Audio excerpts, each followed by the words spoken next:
Subscribe to my channel and hit the bell icon so you never miss any video from my channel. اگر ہمارے میں ایمان باقی ہے تو کربلا کی وجہ سے سید الشہداء کے صدقے میں باقی ہے۔ عزیزان گرامی، عزاداری بڑھتی رہے گی۔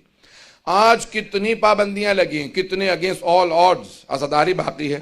وہ کہاں گیا صدام جس نے ہر حرم پہ اپنی تصویر لگا دی تھی؟ میں نے زیارت کی اس زمانے میں تو زریحوں پہ بھی اس کی تصویریں لگی ہوئی تھی، حرم پہ اس کی تصویر ہوتی تھی، سارا زری سے پیسہ نکال کے وہ لے جاتا تھا۔ کہاں گیا وہ صدام؟ آج اس کی قبر کا نشان معلوم نہیں۔ جن عزاداروں کو روکتا تھا اس کے زمانے میں 2 لاکھ افراد جمع ہوتے تھے، آج بھی 2 کروڑ افراد جمع ہوتے ہیں۔ کہاں گیا صدام؟ اسے ایک مرتبہ کہیں کہ اگر تجھے عذاب سے فرصت ملے تو آ کے دیکھ، حسین کا نام کل بھی بلند تھا، حسین کا نام آج بھی بلند ہے۔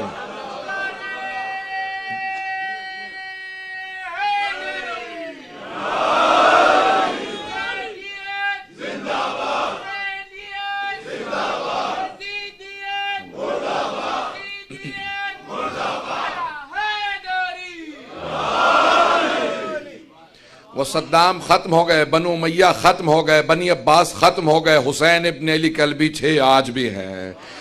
حسین بقا کے لیے آئے تھے، حسین باقی ہیں، اور جو حسین سے وابستہ ہیں وہی باقی رہیں گے۔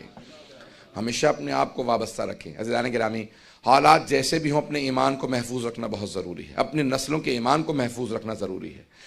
آج دنیا میں کیا کچھ سازشیں نہیں ہو رہی عزاداری کے خلاف، لیکن عزاداری ہر جگہ بڑھتی نظر آ رہی ہے۔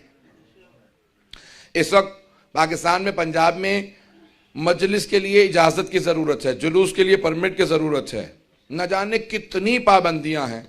اور یہ حکومتیں جو پنجاب اس وقت پاکستان میں ہے، اور وہ جو ان کا وزیر قانون ہے جو سب سے بڑا لا قانونی آدمی ہے،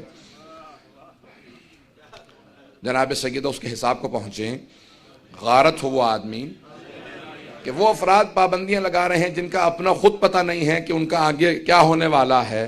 انہیں کیوں سمجھ میں نہیں آتا جب ان کا باپ بھی مر گیا، اتنے بڑی بڑی حکومتوں کی بیکنگ کے باوجود ہواؤں سے اس کی قبر نصیب نہیں ہوئی؟ جو حسین سے ٹکراتا ہے اس کا نتیجہ کچھ نہیں نکلتا۔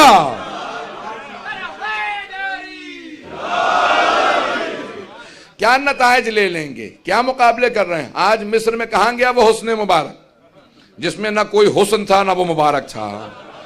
کہاں گئے وہ افراد جو عزاداری پہ پابندیاں لگاتے تھے؟ کہاں گئے ان کے؟ کہاں وہ حیثیت ہے؟ پوری دنیا میں عزاداری بڑھتی نظر آ رہی ہے۔ اور سن لے آل سعود، میں ہر مجلس کے بعد بد دعا کرا رہا ہوں، اس لیے نہیں کہ مجھے کوئی شک ہے یہ ختم ہو جائیں گے، اپنی عقیدت کے اظہار کے لیے اور خوف کے دور کرنے کے لیے، تاکہ دلوں سے خوف اٹھ جائیں کہ آج سب سے زیادہ جو پیسہ لگا رہے ہیں عزاداری کے خلاف، وہ آل سعود ان قریب ختم ہو جائیں گے۔ میں آپ کو اس منبر سے ذمہ داری سے کہہ رہا ہوں، ان کو کوئی بقا نہیں ہے، ان قریب ختم ہو جائیں گے، اپنی موت آپ مر جائیں گے۔ آپس میں اختلافات شروع ہو چکے ہیں، کئی شہزادوں کو خود مروا دیا۔ جب بھی حسین سے ٹکراؤ گے آپس میں نفاق کا شکار ہو جاؤ گے۔